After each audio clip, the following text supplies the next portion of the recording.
수요 중보기도에 나오신 여러분 환영합니다. 우리 주 예수님을 의지하며 나아가는 것이 우리의 가장 큰 기쁨인 줄 믿습니다. 우리 함께 박수 치면서 구주 예수 의지함이 찬양하겠습니다.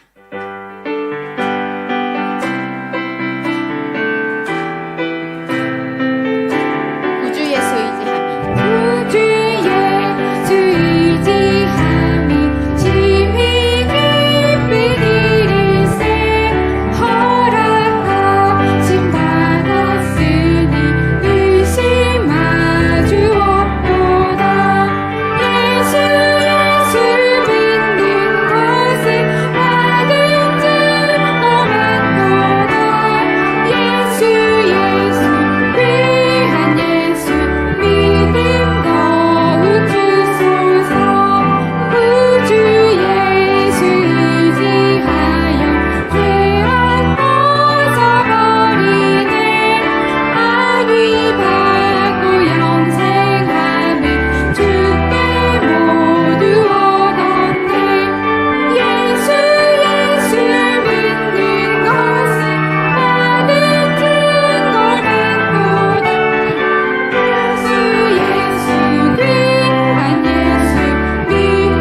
예수님의 이름을 찬양하며 나아갑시다.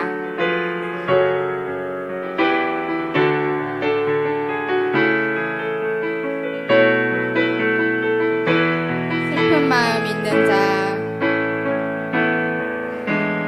슬픈 마음 있는 자, 누가 영혼 병든 자, 누구든지 부르시오. 예수 이름 부르시오. 그 이름을 믿는 자, 그 이름을 부르는 자, 그가 어떤 사람이든 그는 구원 얻으리. 은과 금 내게 없으나, 은과 금 내게 없으나 나 가진 것 너에게 주니. 능력의 이름 예수라. 그 이름을 붙드시오. 그 이름을 믿는 자, 그 이름을 믿는 자, 그 이름을 부르는 자, 그가 어떤 사람이든 그는 구원 얻으리. 예수 예수 예수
우리가 함께 읽고 나눌 말씀은 창세기입니다.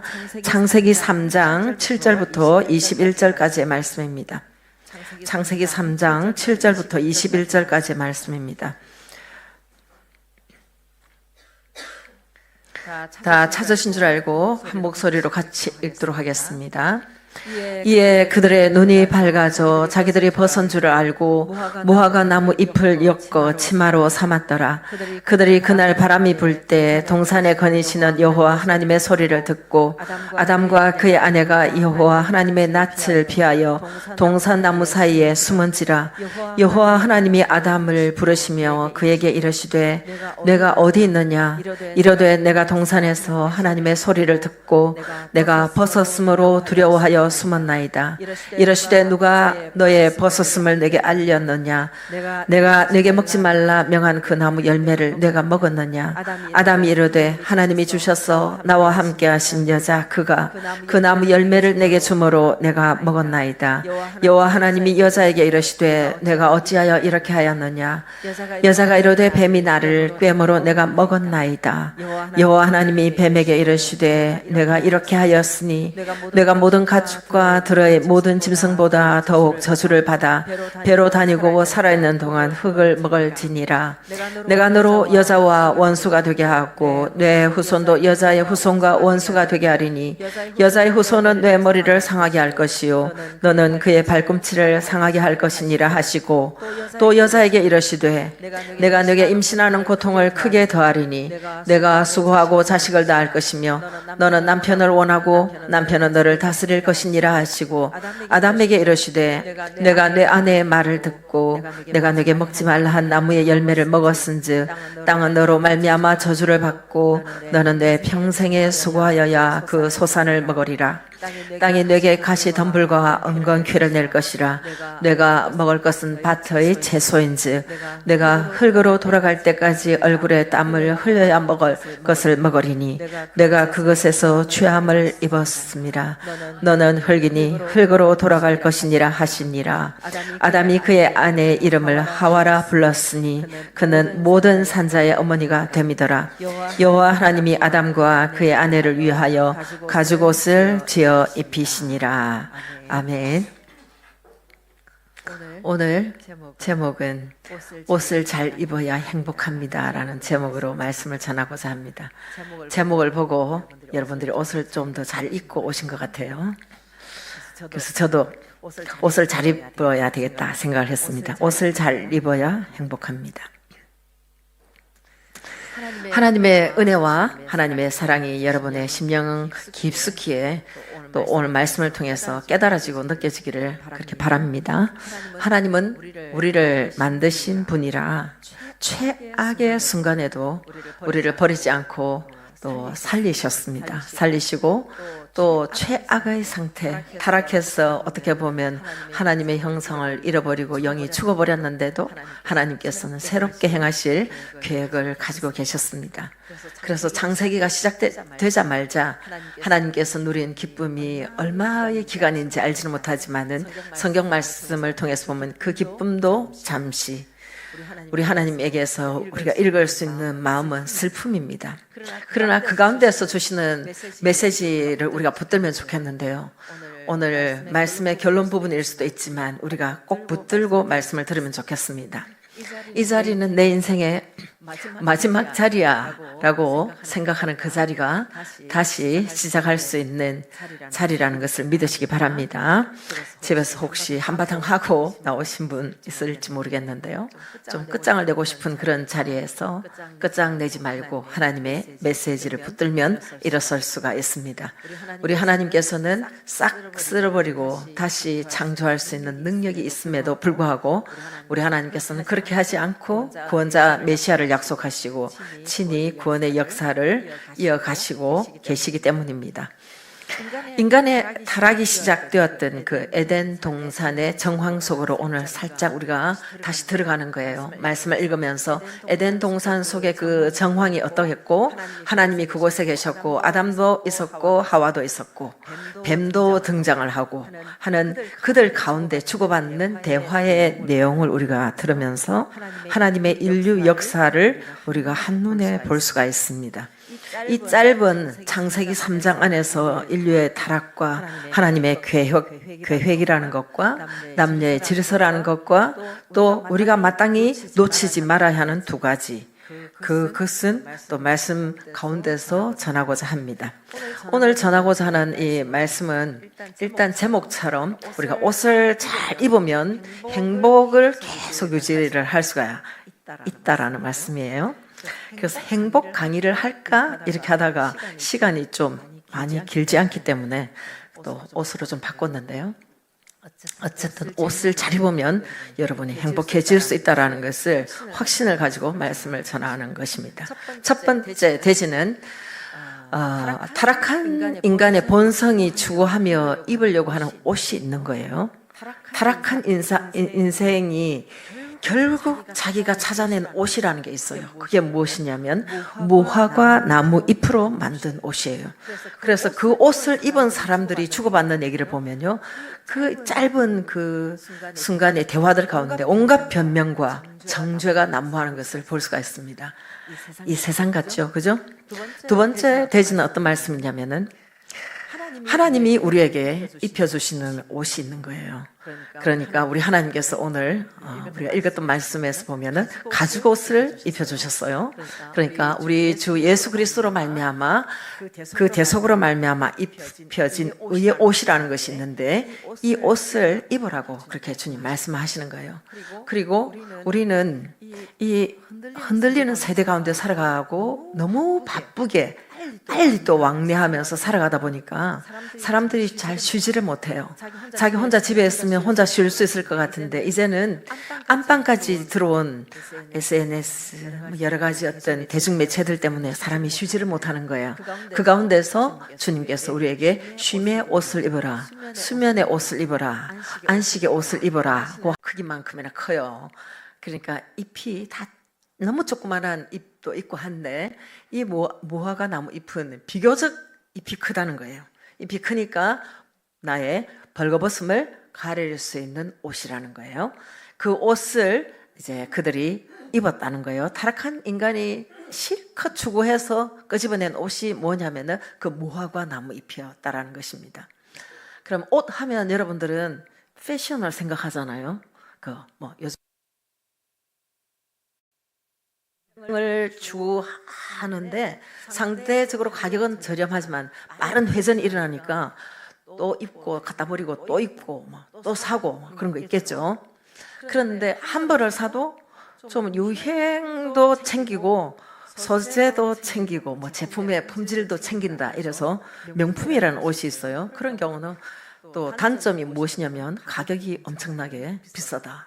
이런 거는 전문가들이 지금 해야 되는 얘기예요. 저는 어떤 패션에 대해서 잠깐 얘기를 하면서 좀 더 그것과는 비교가 되지 않는 말씀 속으로 가기 위해서 약간 힌트로 말씀을 드렸습니다. 그래서 오늘 말씀은 여성들만 타켓으로 하는 그런 패션이나 여성들 세상을 살아가는 모든 사람이 입어야 할 그 옷이라는 차원에서 말씀을 드리는 것입니다. 제가 오늘 옷을 입었다라는 것은 일단 이 옷은 설거지할 때는 좀 맞지 않는 옷이잖아요. 그리고 이 옷은 내가 어떤 시간과 장소에 맞는 옷을 내가 선택하는 것만큼이나 자기를 표현하고 자기의 어떤 가치를 표현하고 있습니다. 그래서 우리는 내가 입는 옷은 그 사람의 내면의 반영이다라는 것을 우리가 생각해 볼 수 있는데요. 제가 어떤 분의 책을 읽다가 이분은 어쩌면 이렇게도 많이 묵상을 했을까 하는 부분이 있었어. 저도 그 부분을 가지고 오고 또 제 생각을 많이 확장시켜서 말씀을 전하고자 합니다. 팀 켈러의 용서를 배우다라는 책에 보면은 무화과 나무 잎의 한계라는 어떤 파트를 다루고 있는데, 그 주제를 다루고 있는데요. 그걸 보면서 좀 더 깊이 있게 좀 더 들어갈 수 있었어요. 철학자들의 이름도 제가 거론하고 해보려고 했는데 시간이 너무 짧았어요. 다 이제 거두절미하고 핵심만 좀 나누려고 합니다. 우리는 어쨌든 남에게 노출되는 자신의 모습에 대해서는 견디지를 못합니다. 내 원래의 모습이 남에게 아무런 어떤 제어도 없이 남에게 노출이 되는 것은 견디기 어려운 그런 그걸 우리가 다 알고 있습니다. 하여튼 우리는 여과시킨다든지 포장을 한다든지 좀 해명할 수 있는 기회를 가지고 살기를 원합니다. 그래서 화장기 없는 민낯으로 나갔는데 아주 내가 생각할 때 VIP를 만났다. 굉장히 당혹스럽죠. 피하고 싶기도 하고 도망가기도 쉽고 숨고도 싶고 그런 거 있어요. 여자들은 이 화장기라는 게 힘이에요. 그래서 이거 오늘 아침에도 다 화장을 수수하게 해도 다 하셨어요. 다 왜 하고 나느냐면 화장기 없는 민낯으로 나가기 어려운 거예요. 우리는 가공하지 않은 어떤 자아를 다른 사람에게 실제로 보여주고 싶어 하지 않는 그런 본성을 가지고 있습니다. 그래서 실제로는 그러다 보니까 사회생활도 그렇게 하다 보니까 자기도 자기의 참모습을 모르는 거예요. 내가 나의 참모습은 뭐지? 라고 생각해 보면은 내 참모습이 뭐더라? 말하기 좀 어렵죠. 그래서 사람들은 벌거벗은 나의 부끄럽고 부족하고 결핍된 모습을 보여주는 대신에 좀 힘있게 자기가 생각하는 어떤 가치에다가 나를 얹어서 자기를 표현하기를 원하는 거예요. 너무 성공에 한이 맺힌 지지리도 어렵게 산 사람들은 성공이 한이 맺혀가지고요. 그 사람들은 성공을 위해서는 죽도록 일을 하고자 합니다. 그럼 왜 이 수많은 사람들이 성공을 하기 위해서 죽도록 일을 하는 걸까? 이런 질문을 해볼 수 있을 것입니다. 어떤 사람들은 저만큼까지 할 필요가 있을까 하는 그런 어떤 선을 행하는 그런 모습을 볼 수 있는데요. 선을 행하지 말라는 게 아니에요, 여기서. 그러니까 어떤 경우는 선을 긋지 못하고 거절을 못하는 거예요, 무조건. 왜 저 사람은 아무에게도 거절하지 못하고 저렇게 선을 행할까? 이런 생각도 할 수 있습니다. 어떤 사람은 친구 관계도 잘 못 맺고 헌신된 연애 관계를 맺어가지 못합니다. 자기 나름의 어떤 가치관이 있기 때문에 더 이상 나가지를 못하는 것입니다. 어떤 사람들은 자기 목숨이 한계인데 자기 목숨을 다른 사람을 건지기 위해서 그 목숨을 던지는 세상이 말하는 의인의 삶을 살아가는 사람들도 있습니다. 어떤 사람들은 꼭 굳이 자기만 이 세상에서 피해를 당한 것처럼 그 피해의식에 젖어서 자기를 비난한 사람들, 자기에게 피해를 끼치는 사람들에게 대해서 끊임없이 비난을 퍼붓고 있는 사람들도 있습니다. 그리고 어떤 사람들은 남에게 당하기 전에 내가 먼저 기선을 제압해야 돼. 이런 것들을 가지고 살아가는 사람도 있습니다. 그리고 이 시대에 뭐 성경적인 가치관, 높은 가치관 이런 건 상관없고 MZ 세대들이 그렇게 또 얘기하는 것도 있지만 내 도덕 가치는 내가 정해. 왜 이런 생각들을 하게 되었을까? 그런 말을 하면 좀 멋있어 보이나요? 또 어떤 사람들은 또 자기 스스로의 어떤 종교에 빠져서는 다른 사람들을 이렇게 다 정죄를 하죠. 왜 사람들은 끊임없이 자기가 하고 있는 일에서 바뀌지 않고 계속 하던 일을 계속하고 있을까 하는 것을 우리가 생각해 볼 필요가 있습니다. 그 이유가 뭘까? 어쨌든 자기의 참모습에 대해서는 눈을 감고 자기를 가리고 싶어하고 자기를 포장하는 무화과 나무 잎 같은 것으로 자기를 가리려고 하기 때문에 이런 노력을 계속하고 있다는 것입니다. 편벽대에 들으시면 안 됩니다. 일도 열심히 해야 되고 자기 하는 일을 계속해야 하지만은 어떤 부분에 어떤 치중됨에 대해서 말씀을 드리는 것입니다. 그런 경우는 여러분이 추구하는 어떤 완벽주의도 무화과 나무 잎이 될 수가 있다는 거예요. 그리고 어떤 사람은 지나치게 일 중독으로 들어가서 왜 꼭 1등 해야 되고 왜 꼭 잘해야만 된다고 생각할까 하는 이 부분도 무화과 나무 잎이 될 수 있습니다. 세월이 가면 늙습니다. 늙어가는데 젊음의 미모에 왜 그렇게 집착할까 하는 것도 무화과 나무 잎이 될 수 있습니다. 너무 인정받으려고 하면요, 인정이 중독이 되어서 그 사람은 모든 삶이 인정이라는 거기에 붙들려 있습니다. 이건 역시 무화과 나무 잎에 해당될 수 있다는 것입니다. 사람은 어쨌든 자기의 벌거벗은 모습을 감추려고 하다 보니까 인생을 거기에서 계속 그 무화과 잎을 새로 가는데 인생을 다 탕진합니다. 어쨌든 성경에서 우리에게 말씀하시는 그 벌거벗은 느낌이라는 것에 대해서 우리가 하나님의 말씀을 듣지 않게 된다면은 세월이 지났을 때 그 인생은 무화과 나무 잎만 무성한 사람이 되고 말 것입니다. 우리 하나님을 알게 된다고 할 때 하나님을 안 사람들의 특징은요, 하나님의 용서를 그대로 받습니다.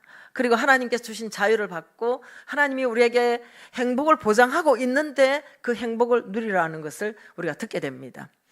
누군가의 그 완벽주의도 또 누군가가 그렇게 일중독에 빠져 있는 것도, 젊음과 미모에 그렇게 집착하는 것도, 또 인정받기 위해서 저렇게 몸부림을 치는 것도요, 어떻게 보면 타락한 인간의 본성이 추구하는 그 옷, 무화과 나무 잎이라는 그 옷의 한계를 우리에게 말씀해 주는 것입니다. 그렇다면 우리는 어떤 옷을 입어야 될 것인가 라는 그 말씀을 이제 나눠야 되겠죠. 그게 두 번째 대지가 무엇이냐면, 하나님이 우리에게 입혀주시는 그 옷이 있다라는 거예요. 하나님이 우리에게 입혀주시는 그 옷을 입으면은 어떤 일들이 우리 인생에 펼쳐지는가, 그 부분을 나누고자 합니다. 사람이 옷을 잘 입어야 된다고 말씀을 드렸고, 좋은 옷은 오래 입을 수 있다고 말씀을 드렸습니다. 어쨌든 우리 하나님께서 우리에게 입혀주신 옷은 가죽옷입니다. 여러분 집에 가죽옷 있습니까? 저 집에 가죽옷 있어요. 가죽옷은 적어도 한 개는 있어야 된다는 거예요. 하나님 에덴 동산에서 아담과 하와의 벌거벗은 몸을 가리기 위해서 하나님 입혀주신 옷은 가죽옷이에요. 날씨가 좀 쌀쌀해지니까 가죽옷 입고 싶잖아요. 하나님 나라는 처음부터요, 어떻게 시작하는 나라이냐면은 너희가 노력해서 가죽옷을 사 입으라고 말씀하는 나라가 아니에요. 이 나라는 어떤 나라이냐면 처음부터 가죽옷을 입혀놓고 시작하는 나라예요. 아예 좋은 것은요, 처음부터 주시고 시작하시는 나라예요. 그러니까 표리부동 들어보셨습니까? 겉다르고 속다르다. 예수 믿는 사람요, 욕 많이 얻어먹습니다. 표리부동. 겉다르고 속다르다. 어떡하겠습니까? 아직 내면이 안 자라서 표리부동이 나오게 되어 있는 것입니다. 가죽옷은 멀쩡하게 입었는데 아직 속은 안 바뀐 거예요.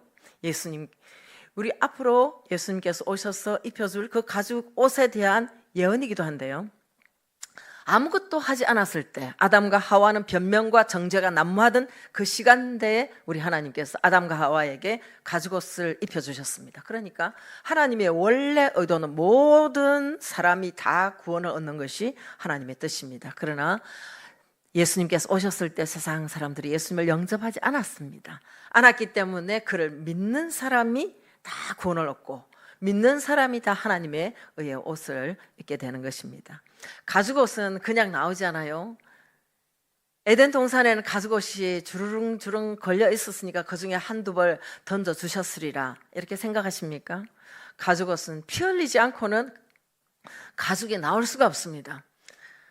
짐승을 잡아서 피를 흘려서 가죽으로 만들어서 그 옷을 우리 하나님께서 아담과 하와에게 입혀주셨다는 거예요. 치마를 입혀주셨다고 하니까 하와만 입었는가 또 이렇게 생각할 수 있는데, 성경을 자세히 읽어보면 아담과 하와도 처음부터 그 치마옷을 입었습니다. 가죽으로 된 치마가 또 생각이 나는 시간대인데요, 어쨌든 우리는 이 말씀을 통해서 한 분에게 집중을 시킵니다. 그게 15절인데요 내가 너로 여자와 원수가 되게 하고 내 후손도 여자의 후손과 원수가 되게 하리니 여자의 후손은 내 머리를 상하게 할 것이요 너는 그의 발꿈치를 상하게 할 것이니라. 이 말씀은 이제 아담과 뱀의 관계에서 우리 주님께서 하시는 말씀입니다. 예수님께서 십자가에서 원수의 머리를 깨뜨리셨습니다. 할렐루야. 그래서 우리는 살면서 늘 예수님의 대속의 은혜를 붙들고 살아야 되는 거예요. 그리고 또 한 가지 우리 평생에 놓치지 말아야 하는 것은, 그 은혜를 붙들고 살아가면서 은혜에 취해서 다른 건 다 잊어버리고 살면 안 돼요. 한 가지 또 붙들어야 되는 게 무엇이냐면은 적개심이에요. 하나는 은혜, 하나는 적개심이에요. 하나님께서 내게 줄로 재어준 구역을 지키기 위해서 하나는 은혜를 붙들어야 되고 하나는 적개심을 갖고 살아야 된다는 것입니다. 이게 뭔 말인가?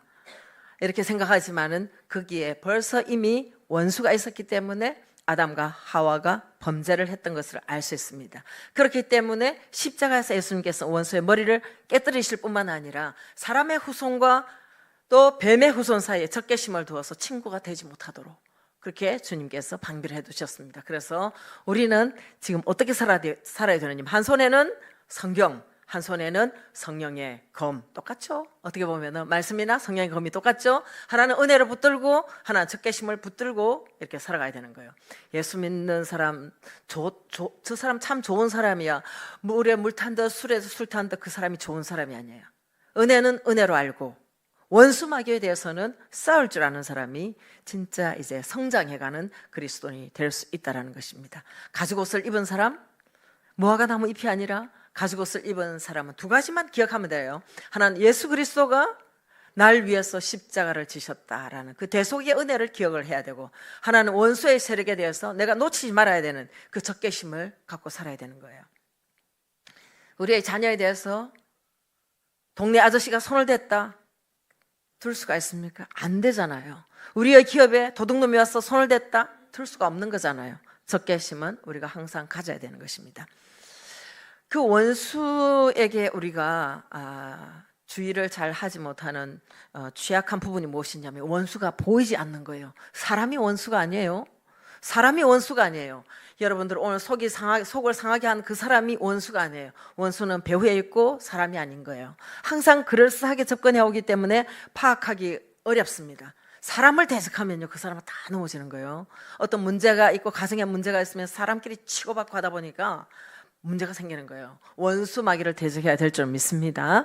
이사야 53장 5절에 그가 찔림은 우리의 허물 때문이요, 그가 상함은 우리의 죄악 때문이라. 그가 징계를 받음으로 우리는 평화를 누리고 그가 채찍에 맞음으로 우리는 나음을 받았도다 말씀이 있는데요, 이 말씀이 뭐냐면 이 대속 사건으로 우리에게 가죽옷을 입혀주셨다는 것은요, 안전장치가 이미 다 됐다는 거예요. 죄 문제 다 커버가 되고요, 질병도 문제가 커버가 되고요, 여기에 평화를 깨뜨리는 모든 어둠의 영들에 대해서도 우리가 대적하면서 평화를 지켜나갈 수 있습니다. 하나님께서 고안해낸 선물이 가지고 오신 것입니다. 6월절 어린 양의 대속으로 우리 죄가 다 용서를 받았잖아요. 예수님께서 다 대신하셨습니다. 짐승이 피를 흘리듯이 예수님이 다 희생하시고 징계받으시고 채찍에 맞으시고 상하셔서 우리에게 입혀주신 그 가죽옷이 의의 옷입니다. 그래서 이 바람이 불고 이제 찬바람이 살살 불 때 가죽옷만 입을 궁리를 할 게 아니라 어린 양의 가죽옷을 생각하고 그것을 꺼내 입어야 되는 거예요. 이 옷은 겨울에만 입는 게 아니에요. 여름에도 입어야 되는 거예요, 이 가죽옷을. 그래서 무화과 나무 잎으로 나를 가릴 때 모든 사람이 느끼는 게 있어요. 자기가 열심히 하고 있으면서도 이거 아닐지도 몰라 하는 게 뭐냐면 한계예요. 그 한계를 다 가지고 살아가는 거예요. 무화과 나무 잎으로 가리는 인생, 내 힘으로 살아보겠다는 그 노력이라는 것은 끝이 있는 거예요. 한계가 있는 거예요. 그러나 우리 주님께서 우리에게 입혀주신 그 옷은 다른 옷이라는 것입니다. 어쨌든 우리는 오늘 말씀을 통해서 옷을 잘 입어야 된다라는 것이 하나의 결론인 것입니다. 그래서 옷을 잘 입으면 우리 인생이 쉼을 얻을 수 있을 것입니다. 옷 얘기하다 보니까 또 우리가 또 하나 염두에 둬야 되는 것이 무엇이냐면 무엇을 먹을까, 무엇을 입을까, 무엇을 마실까 이러지만은 의식주를 우리가 생각을 해야 되는 거잖아요. 그럼 우리가 먹는다고 했을 때 하나님은 말씀을 먹어야 된다, 양식을 먹어야 된다 이렇게 꼭 붙들고 있습니다. 옷 역시나 같은 맥락이지만은 가죽옷을 입어야 된다는 거예요. 가죽옷을, 갑자기 가죽을 막 입고 오실 것 같은데 가죽옷을 입어야 된다는 거예요. 그리고 집도 굉장히 중요한 부분입니다. 성경은 우리가 살아가는 것에 대해서 무관하지 않습니다. 하나님은 집에 대해서 말씀을 하시는데요, 성경을 읽어보면 비유가 나오는데 똑같은 얘기인가 보다 하고 그냥 훅 지나가면요, 잘 그 비유를 캐치하기 어렵습니다. 우리 스스로가 집을 짓는 건축가로 우리에게 소개하기도 합니다.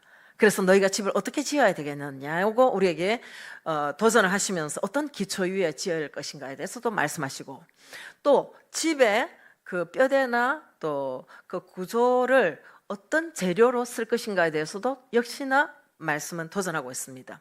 옷도 비유이듯이 집도 비유입니다. 그리고 우리 스스로를 어떻게 비유하시느냐 하면 너희는 집이다, 이렇게 말씀도 하시는 거예요. 신령한 집이다. 또 그런 말씀도 있잖아요. 그래서 우리가 이 하나님의 비유의 말씀을 읽을 때 그 포커스가 다른데, 우리가 이 말씀을 들을 때 놓치지 말아야 되는 것은, 그러면 그 의미나 적용을 어떻게 할 것이냐는 것입니다. 우리는 어떤 집을 지을까, 어디 위에 집을 지을까 하면요, 다 이제 우리 주일학교를 잘 통과하신 분은 모래 위에 집을 지을 것이 아니라 반석 위에 집을 지어야 됩니다, 이렇게 답을 잘합니다. 아멘입니까?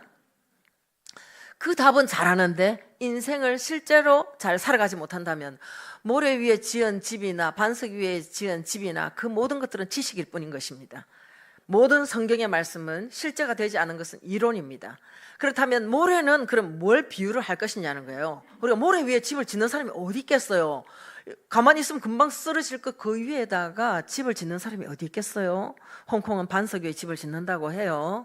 매립을 해도 되는 이유가 그 밑에는 반석이 있다고 해요. 그러면 모래 위에 사람들이 집을 짓는 이것은 비유라고 할 때, 그럼 이 모래들이 뭐냐는 것입니다.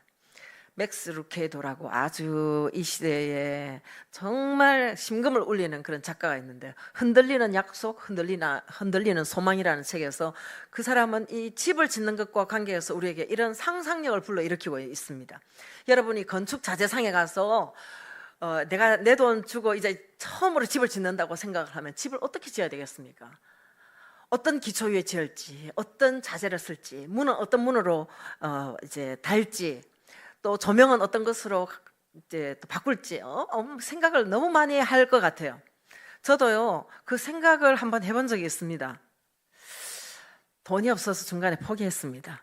그런데 언젠가 하나님 주실 거라는 그런 생각을 이제 가지면서요, 이제 말씀을 나누는데, 건축 자재상에 가서 하필이면요, 자재 이름이 딱 보니까 염려라는 자재가 있는 거예요. 염려.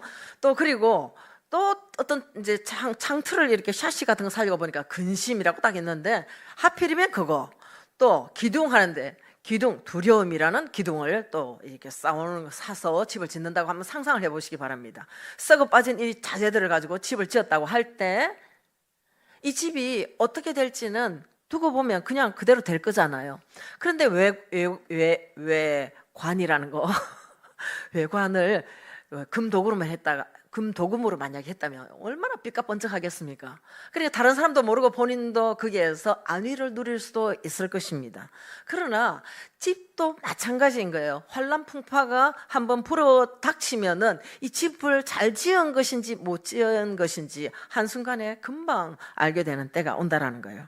지금 한때 날리던 스타 강사의 죽음 직전에 만난 하나님, 뭐 이런 스토리도 지금 돌고 있고 그러던데요. 유명 인사가 왜 몰락하느냐, 그 명예가 왜 한꺼번에 실추가 되었느냐, 이런 얘기들은요, 그 사람 집이 무너졌다는 거잖아요. 그러니까 그 건축 재료가 무너졌든지, 외관이 무너졌든지, 집 자체가 무너졌든지, 그래서 견디지 못하니까 자살을 하게 되는데, 이 세상이 얼마나 많이 흔들리냐면요, 이전보다 테크놀로지가 훨씬 더 좋아졌습니다. 의학의 발전은 이전보다 훨씬 더 좋아졌습니다. 놀기 좋은 엔터테인먼트가 훨씬 더 많아졌습니다. 그런데 1990년대 초반에 비교하면요, 미국 2021년 통계예요, 자살률이 24.4% 증가를 했다고 하는 거예요. 얼마나 많은 사람들이 자살을 한다는 거예요. 이것은 흔들리는 이 시대 가운데, 세상 가운데 뭔가 이것이야말로 나를 붙들어 줄 수 있고 내 장래가 있을 것이라고 붙든 그것이 배반하더라는 거예요. 배반하던 것이고 그것이 나에게 만족을 주지 못했다라는 것 때문에 거기서 실망해서 두려움에서 앞이 캄캄하니까 생을 마감을 했다라는 것 아닙니까? 부실 공사에 대해서는요, 성경은 계속적으로 말씀하고 있는 거예요. 너희가 어떻게 살면 부실 공사가 되는지 알지? 어떻게 살면 참사가 여러분들 가정에 올지 알지? 말씀이 계속적으로 말씀하기 때문에 예견되어도요, 나에게 오기 전까지는 그건 하나의 어떤 뉴스거리고 하나의 숫자에 불과할 수가 있을지도 모릅니다. 모르는 사람이 이런 일을 당한 경우는 뭐 그렇다 손 치지만요, 설마 하다가 이런 일을 닥쳤다고 할 때 너무 안타깝잖아요. 모태신앙은 어릴 적부터 주일학교부터 얼마나 많이 들었겠습니까? 설마 하니까 그 건축 자재를 정말 하나님께서 우리에게 주신 그 견고한 것에다 기초를 두지 않고 흔들리는 것에 기초를 두고 집을 세운다고 하면 결과는 이제 뻔하지 않습니까? 그래도 그렇게라도 살다가 인생 역전한 사람들이 있어요. 예수님을 만나기만 하면은 아예 회생이 불가능한데 예수님을 만나면 거기서 또 다시 시작을 하더라고요. 그런데 굳이 모래 위에 집을 지어가지고 다 파산하고 다 부실공사 참사가 다 끝난 다음에 주님을 찾으면 뭐 좋겠습니까? 그런 차원에서 우리는 하나님께서 우리에게 말씀하시는 그 집을 지을 때 건축 자재를 무엇으로 쓸 것인가라는 거예요. 건축 자재를 어떤 걸 쓰면 좋겠는가? 금으로 된 걸 살 것인가? 아니면 철로 된 걸 살 것인가? 아니면 중간쯤으로 된 것을 살 것인가? 기초는 어떻게 할 것인가? 이런 것들도 당연히 생각을 해보게 되는 것입니다. 인생이라는 이 집은요, 우리가 짓는다고 생각해 보면 한 개인이, 보통의 사람이 자기가 이제 자립을 하고 공부를 하고 자립을 해서 집을 짓는다고 할 때 한 20년 걸린다고 생각해 봅시다. 그럼 집을 또 짓고 하기 좀 어려울 수도 있을 것입니다. 그런 차원에서 이 집을 신중하게 지어야 될 필요가 있는 거예요. 그리고 이런 차원에서, 건축 차원에서 우리가 집을 짓는 비유에 대해서도 우리가 하나님의 음성에 귀를 기울여야 되는데, 집은 집인데 또 이 집이 누가 주인처럼 살면 어떤 집이 되느냐에 대해서도 말씀하고 있는 거예요. 예수님이 우리에게 가운데 들어와서 사시면은 성전이 되는 거예요. 홀리 템플이 되는 거예요. 그런데 여기에 마귀가 들어오게 되면요, 여기는 마귀 집이 되는 것입니다. 내 자아가 자아의 목소리가 크고 내가 독불장군같이 우리 집에서 다스리기 시작하면요, 내가 다스리는 것 같은데 그게는 마귀가 주인이 되어서 그 집을 사실 다스리고 있습니다. 그래서 우리는 집을 어떻게 세울 것인가, 건축 자재는 어떻게 할 것인가, 이 집의 주인을 어떻게 모실까 할 때에 우리는 딱 한 가지 외에는요 방법이 없어요. 왜냐하면 이 세상은 제시를 해줄 수 있는 게 없습니다. 모든 것이 다 흔들리기 때문에, 흔들리지 않는 것을 붙들지 않는 사람의 말은 들을 가치가 없습니다. 그렇기 때문에 영원하고 변함이 없고 흔들리지 않는 하나님의 말씀 속으로 들어갈 때 우리는 집을 어떻게 세울지를 알 수 있게 됩니다. 비바람이 불 때, 환란의 바람이 불어올 때, 또 불황이 계속되고 이런 그런 상황이라는 것은 우리에게 항상 위협이지만, 그러나 그것 때문에 두려워할 필요는 없습니다. 우리가 하나님의 말씀 속으로 들어가게 되고 그 말씀을 내가 붙들 힘만 있게 된다면은 그 말씀 한 구절이라도, 그 말씀이 내 인생을 열어간다라는 그런 말씀입니다. 앞서 무화과 나무 잎에 대해서 말씀을 드렸는데, 무화과 나무 잎으로 가린 내 인생의 삶에 만족함이 없었습니다. 늘 두려운 거예요. 어떤 분, 정말 대한민국 가수 세계에서는 유명한 사람이 그런 얘기를 하더라고요. 남들이 부러워하는 빌딩도 가지게 되었고 자기가 좋아하는 일도 생겼는데 저는 매일 두렵다는 거예요. 망할까 봐. 그걸 들으면서요, 이 사람이 정말 주님을 알았으면 좋겠다. 자기가 힘써 쌓은 탑이, 공든 탑이 무너지는 것은 일순간에 무너질 수 있다는 것을 그도 알고 있기 때문에 계속적으로 그 얘기를 하는 거예요. 저는 언제 망할지 모릅니다. 그 얘기를 하는 거예요. 누가 들으면 굉장히 지혜로운 말 같은데, 누가 들으면 그거는요 모든 사람이 떨고 있는 그 얘기인 것입니다. 모래 위에 집을 짓는 것은 반석 위에 집을 짓는 것보다 쉽게 지을 수 있어요. 단기간에 지을 수 있는 집이지만은 그 집은 무너지게 되어 있습니다. 왜냐하면 내공이 없기 때문에 무너지는 거예요. 그러니까 예수 믿는 사람은 내공을 길러야 돼요. 내공이 없으면요 무슨 바람이 불으면 오늘 또 넘어져 있어요. 어제도 넘어졌는데 오늘도 넘어졌다는 소식이 들려오는 거예요.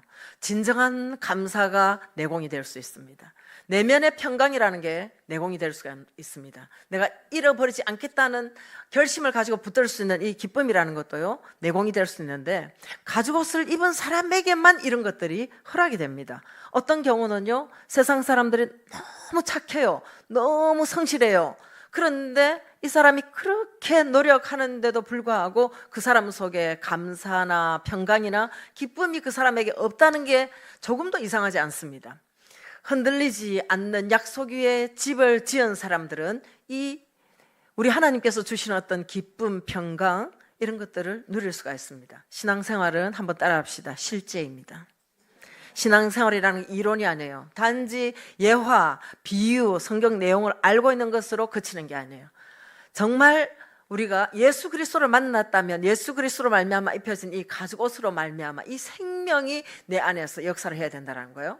생명의 이 옷을 입지 않으면 계속적으로 정죄와 판단이 난무를 하고 변명이 난무를 하는 것이 무화과 나무 잎을 입은 사람의 특징입니다. 그래서 내공은 다른 데서 생기지 않습니다. 내공은 한 줄기에서 옵니다. 원천이 하나밖에 없다라는 거예요. 한번 따라합시다. 다 주님으로부터. 이 내공이 오는 원천이 딱 하나밖에 없기 때문에 세상은 이 내공을 키울 수가 없습니다. 어떻게 흔들리지 않는 감사가 있을 수 있어? 어떻게 잃어버리지 않는 감사가 있을 수 있어? 어떻게 그런 평화를 누릴 수가 있어? 내게 강 같은 평화 누릴 수 있습니다. 아멘. 내공은 다 주님으로부터 오는 거예요.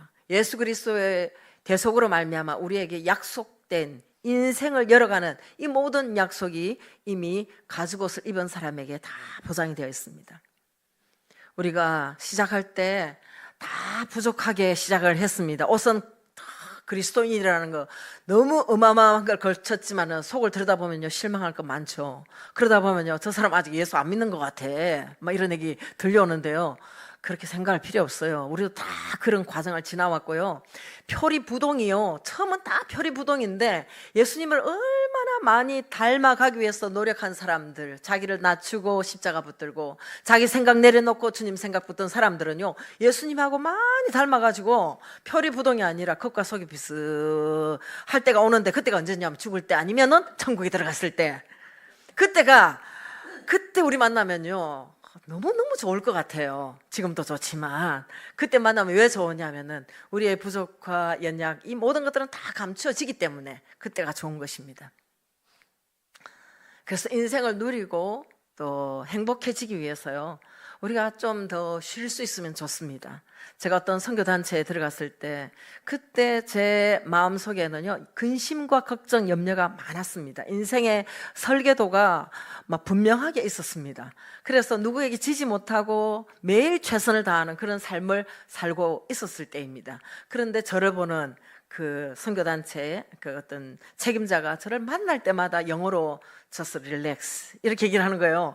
그러면 릴렉스 하라는데 한 번 들었으니까 그 다음에는 또 다른 인사를 해야 되는데 저를 볼 때마다 릴렉스 하라고 또 얘기를 했어요. 마지막 헤어질 때까지도 릴렉스 하라고 그랬어요. 얼마나 제가 릴렉스를 안 하고 얼마나 무화과 잎을 갈아 끼우는데 갈아입는데 거기만 신경을 많이 썼으면 이 사람 눈에 좀 쉬어라고, 가죽옷을 입었으면 입은 대로 누려라고 그렇게 말씀을 하셨을까, 지금 그렇게 생각을 해보게 됩니다. 수고하고 무거운 짐진 자들아 다 내게로 오라. 내가 너희를 쉬게 하리라. 나는 마음이 온유하고 겸손하니 나의 멍에를 메고 내게 배우라. 그리하면 너희 마음이 쉼을 얻으리니 이는 내 멍에는 쉽고 내 짐은 가벼움이라. 예수님께로 가야 될 줄 믿습니다. 예수님이 쉬게 하시면 쉬면 되는 거예요. 예수님이 됐다고 하면 된 거예요. 여러분 인생이 그렇게 긴 게 아니에요. 지금까지도 저요 아무것도 모르고 살아왔는데 이만큼 살아왔어요. 또 살게 될 거예요. 여러분들이 걱정한 일들이 99.9% 안 일어날 거예요. 여러분들이 쓸데없는 걱정만 하지 않고 있다면. 그리고 예수님께서 그렇게 말씀하십니다. 내게로 와서 배우라. 나는 마음이 온유하고 겸손하니 내게로 와서 배우라. 나의 멍에를 매라고 그렇게 말씀하시는 거예요. 주님의 일 열심히 하는데 나머지는 다 해결될 줄 믿습니다. 먼저 그의 나라와 그의 의를 구하라. 그리하면 이 모든 것을 너에게 더하시리라고 말씀하셨습니다. 우선순위가 바뀌면은 여러분의 인생에 여러분들이 그토록 원하던 것은 저절로 다 열리게 될 줄 믿습니다. 제가 요 며칠 좀 성질날 일이 좀 있었어요. 성질날 일이 왜 일어날까를 생각을 해보니까 순위 문제더라고. 순위, 0순위, 1순위, 2순위, 3순위, 그리고 10순위, 100순위, 1000순위 뭐 이런 거 있을 거 아니에요. 그래서 제가 조금 열을 받고 있는 부분에서 순위를 바꿔봤습니다. 내가 왜 이렇게 순위를 앞당겨 놓은 사람들이 있을까를 생각해 보니까 거기에는 다 내 욕심이 있는 거잖아요. 사물도 마찬가지예요. 사물도 마찬가지고 물질도 마찬가지고 사람도 마찬가지고 나의 어떤 영순위부터 최고의 어떤 순위를 점하는 사람일수록 실제로는요, 그분 때문에 내가 행복하지 않은 거예요. 그것 때문에 내가 행복하지 않은 거예요. 그것만 없었으면 내가 행복할 텐데 행복하지 않은 거예요. 내가 하나님의 말씀 속으로 들어가면 그렇게 은혜를 받은 집에 가서 왕창 다 쏟아버렸다. 순위 문제가 바뀐 거예요. 그래서 제가 아예 영순위부터 제가 진짜 적어봤어요. 10순위 안에는 아무것도 못 들어온다. 그렇게 딱 적었어요. 남편은 12순위 딱 적어놨어요. 그래서 1순위도 아니고 2순위도 아니고 3순위도 아니니까 제가 마음이 너무 행복해졌습니다. 할렐루야. 그리고 제가 생각하는 그거 13순위를 보냈습니다. 그러고 나니까 너무너무 인생이 가벼워졌습니다. 할렐루야. 기도하면 되는 줄 믿습니다. 기도는 맡기는 시간인데 우리 주님께서 기도하는 동안에 하나님께서 일을 다 하시는 거예요. 이건 약속인 거예요. 하나님께서 약속을 하셨는데 흔들리지 않는 것 하나가 있는데 그 하나님의 약속이라고 하셨잖아요. 여러분, 흔들리지 않는 소망이 있는데 이걸 사용하시기를 원하십니까? 그러면 이 약속을 여러분들이 붙들어야 된다는 거예요. 여러분들이 하나님의 말씀을 많이 알게 되면요, 전통에 화살이 가득 찬 것처럼 꽉 가지고 있다가 급할 때마다 끄집어내서 쏠 수가 있습니다. 그래서 내가 두려움이 엄습해 올 때면 두려움을 물리치는 약속이 얼마나 많습니까? 두려워하지 말라. 내가 너와 함께 함이니라. 놀랄 때도 놀라지 말라. 나는 내 하나님이니라. 우리 주님께서 내가 발을 떨고 있으면요, 내가 너를 붙들어 주리라. 내가 너를 경고케 하리라. 파킨슨 병은 떠나갈지어다.